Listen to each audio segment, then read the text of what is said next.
గుంటూరులో పట్టణంలో ఉన్నటువంటి ఒక చిన్న దేవాలయంలో అక్కడ ఉన్నటువంటి అర్చకులు ప్రసాదాన్ని నైవేద్యంగా పెట్టిన తర్వాత అక్కడకు ఆ గుడి దగ్గరికి వచ్చినటువంటి పిల్లలకి ఆ ప్రసాదాన్ని పెడుతున్నారు. ఆ ఎడారి మతానికి సంబంధించినటువంటి వ్యక్తులు చూడండి ఎలా కొడుతున్నారు.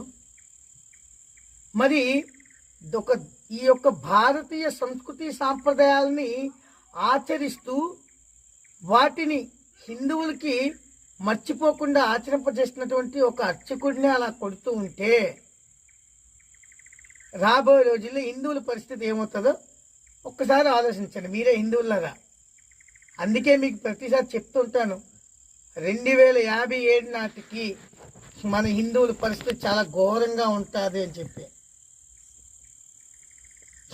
ఇంత ఘోరమైనటువంటి స్థితిలో కొడితే ఒక్క వ్యక్తిని కూడా ఏ ప్రభుత్వం కూడా ఏ రాజకీయ నాయకుడు కూడా అరెస్ట్ చేయలేదే. మరి తెలంగాణలో జరిగినటువంటి ఏదైతే ఆ బాలాజీ టెంపుల్ అనేటువంటి రంగనాయకుల పంతులు కొడితే మాత్రం ఆ కొట్టకపోయినా కూడా కొట్టారని చెప్పి సృష్టించి అక్కడ వాళ్ళని అరెస్ట్ చేస్తారే. ఓహో, అంటే అక్కడ కొట్టిన వాళ్ళు హిందువులు కాబట్టి అరెస్ట్ చేసినా పెద్దగా ఎవరు ఏమనరని. ఇక్కడ కొట్టిన వాళ్ళు, గుంటూరులో కొట్టిన వాళ్ళు మాత్రం ముస్లిమ్స్ కాబట్టి వాళ్ళు తన్నుతారు ఒకవేళ కేసులు పెడితే.